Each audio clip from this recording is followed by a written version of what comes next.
What is going on, everybody? My name is Japes, and welcome to episode number 73 of my Path to Power, the inaugural Monday episode after last Sunday's or yesterday's 3-pack of videos. If any of you have missed those, I will leave the link to the Path to Power playlist in the description down below, and I will, you guys, all you have to do is click the link. It'll take you to a whole playlist full of Path to Power videos, and you can find the ones that you probably missed, the most recent ones, at the bottom. But we get started here coming up against this guy who's got a nice Mexican 4-1-2-1-2 side, and this was the foreshadowing moment of the entire episode. Oh my goodness, how does that guy outjump my giant Portuguese center back?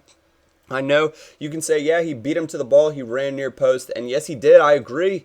And he beat him there, but for whatever reason, I was having massive trouble heading or doing defensive headers in this episode. One way or another, it just was not working for me. Nice little goal there with Cristiano Ronaldo set up off of the skill dribble. And some of you guys said, Japes, why on earth would you use Lee Edson over some of the other options? Well, I'm going to tell you, this is why. Boom! Talk dirty to me.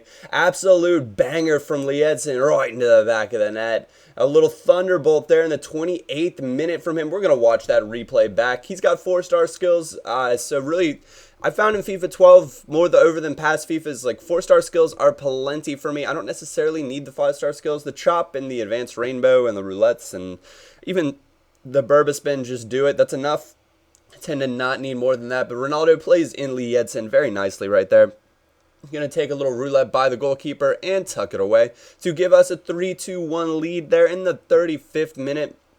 And at this point, I was feeling pretty comfortable with this game. Like, all right, we got this in the bag. And again, Ronaldo over the top through ball there. Ended up, I think, at this point, switching to a 3-5-2 formation. And he gets taken out as I'm trying to do some step over body feint action inside. And there's only one way that we can do this. It's been a while, but we got to go 1-1000 straight up. Top net, the best net. If you've seen the replay, it might not have looked like top net, but it hit it, I promise. So we are... you know, like I said, a little bit more foreshadowing. Cross and goal. He beat him to the near post. Very, very frustrating stuff. I'm not quite sure what I was doing there, but that is how this one is going to end. The tail of the tape there at full time, 4-2. Final score, so we're moving on into the next round of the tournament. Gonna have to do a little bit of club maintenance right here. And generally, I've said this before with Ronaldo. I know I made a mistake yesterday. It is CR7. I was just having one of those, you know, one of those hungover, it's in the morning, I'm groggy, and I want to get a video out. One of those Ralphie moments. I don't know if you guys ever have those, but it's one of the... It's one of those moments where it's just like, what is going on? You know the answer to this. Ronaldo was wearing, if you watch the video back to, was number 9 on my side, so that could have some of the reasoning behind it, but I don't quite know. So we're going into this side, and there are obviously other options, and I also know, guys, I could set a custom formation and switch to it, and then I could use any of the players my little heart wanted to, but for the most part, I don't find that necessary, and the other part is, I kind of like finding players that'll fit the way I want to play, but he scores one with the Bangalore there in the 6th minute, and this is just the beginning of what was going to be one of the most frustrating games of FIFA that I've ever played in my entire life. So we're going to get started. I'll let you guys kind of watch it and develop your own opinion as this goes down. We end up getting one back there in the 9th minute. Right back is how we like it. To bring it back level 1-1 with Cristiano Ronaldo. His finesse shot is actually quite good. Shocking. I know many of you are probably a bit surprised by that. And then Ronaldo breaking free again. His defenders will never be able to catch up and keep up with Ronaldo there. But get a bit lucky to keep it somehow, and Lee Edson fights for it nicely, ends up collecting a little bit of a roulette and finishes it tidily with his left foot there. 10 minutes later, in the 19th minute, to give us a 2-1 lead. So at this point, feeling pretty good, feeling pretty confident. He didn't seem to be able to know how to stop the skill dribble, as would be apparent yet again in this sequence right here. Ronaldo steps in, so whoop, there's the skill dribble, the slalom. As always, the link to that tutorial will be in the description below as well if any of you guys want to learn how to do that little move right there. It is extremely effective. But that gives us, I think, a 3-1 lead, maybe, or maybe, yeah. And this is just when it starts, and he just started cross every time he crossed the ball, goal. He had Sturridge and Bangalore up there, who apparently, no matter where they are on the pitch, can cross it perfectly to each other's heads 10 times out of 10. And again, right here, Sturridge running straight up the line and cross. goal. And that's 3-3 there in the 48th minute. And this guy was an absolute douche. The shush celebration more often than not sent messages after the game full on. I don't think he was aware I even had a channel. He just wanted to be that kind of cool. You know, some people are just cool like that. Many of you guys know me, and I will hardly ever send a message after the game. It's just not my style. It's just not necessary. It's a game of FIFA.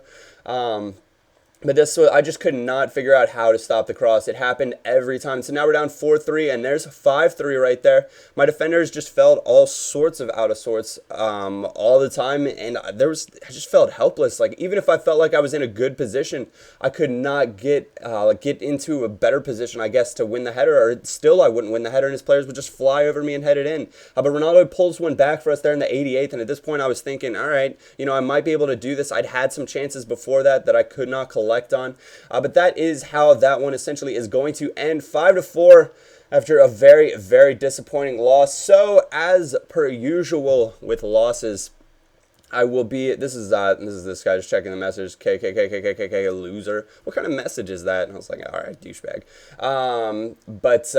Yeah. So what we're gonna do is we are gonna go ahead and sell on this entire squad. And now the reason isn't because hey, you just lost, but the main reason is because hey, that team was not really that fun to play with, guys. As per usual with Ronaldo, didn't really enjoy using him. I don't know if it's his running style, what it is, where he positions himself, but I could care less to use Ronaldo on this game. I far prefer using Messi. And so I might have to go build an Argentina side just so I can use Lionel. Maybe, and there are players for an Argentina side that I quite enjoy, but Lionel could very well find his way back into the side here. And hopefully we're not going to lose too many coins on Ronaldo. Only playing a couple games with him. Probably not worth paying the price tag to lose the coins on him. But hey, that's just how the cookie crumbles. Hopefully some of the deals on the other players, and because of the deals that we got on a lot of those Belgian players, we will be able to follow through and still make a profit here or there.